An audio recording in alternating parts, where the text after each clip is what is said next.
The movie opens with an advertisement for Wifelike, a company that specializes on creating humanoid AI companions for humans. The CEO, Marion Venner, promises that companions will be the perfect replacement for people who have lost their loved ones, as they come with their memories and their behavior. Next, we are introduced to a man named William. He is an agent for the company, mainly working as a retriever for malfunctioning companions. He comes to the company headquarters to pick up his companion Meredith. William recently lost his wife, and he is receiving his exact replica of his wife. Before he leaves, he has a talk with Marion through a hologram communication.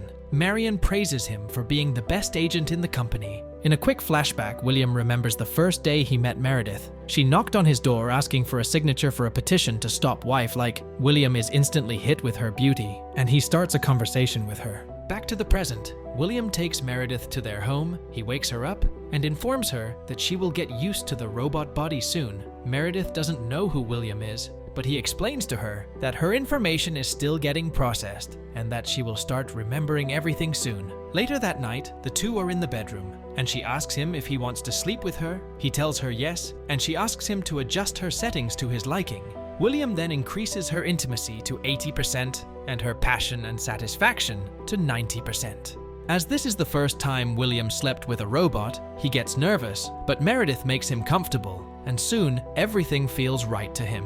After that, William asks her to stay the night, but Meredith tells him that she needs to recharge so she can be functional tomorrow. When she goes to her room, she sees a mysterious man wearing a mask watching her from a nearby tree, but before she can figure out who he is, he disappears. The next day, Meredith is making breakfast for William, and she sees the news reporting a protest against Wifelike. A group that call themselves SCAR have organized a massive protest to stop Wifelike from making slave robots. They believe the robots should have human rights. At least, that is what they tell the press. William tells her that SCAR is a terrorist group that abducts companions. They then reprogram them and send them to public places carrying a bomb. The robots are then used for mass murder. William explains his job is to stop these terrorists and take down their leader, Ringmaster. At work, William and Jack are tasked with finding two stolen companions. William likes to work alone, and he drives to the location first. He runs into one of the robots who has just escaped from her abductors, and he releases her from her electric collar.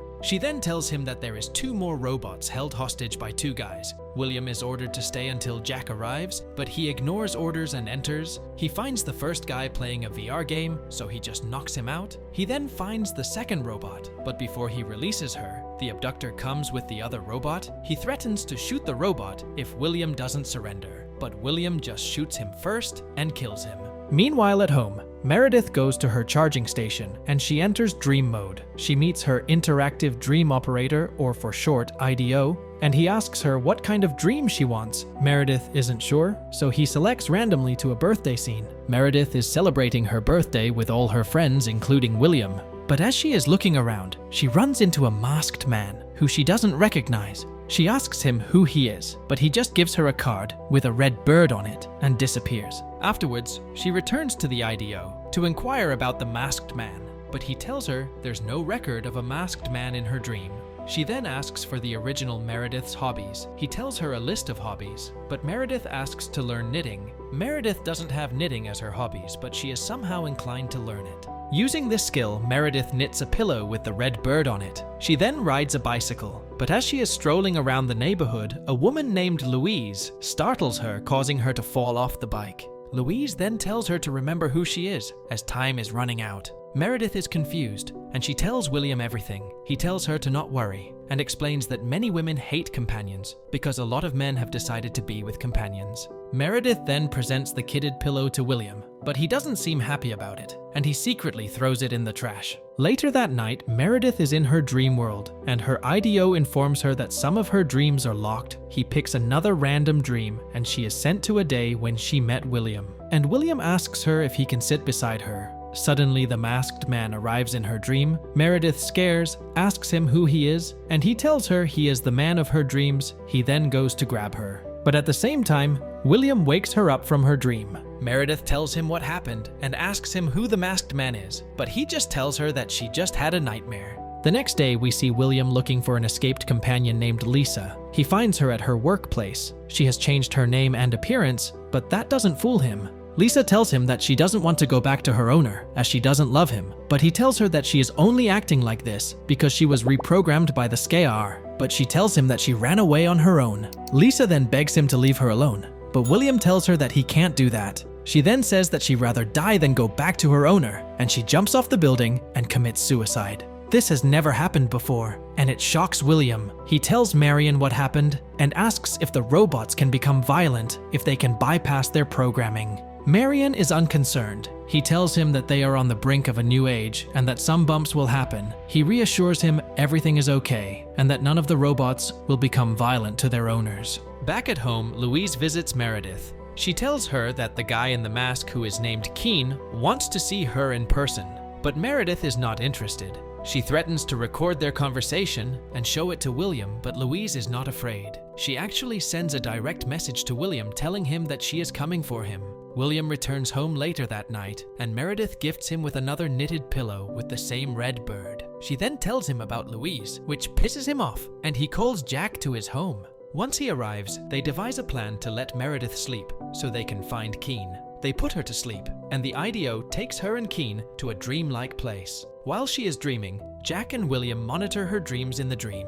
Keen finally removes his mask and reveals to her that her memory of him has been wiped out by William. Then he gives her an address to see him as soon as she wakes up.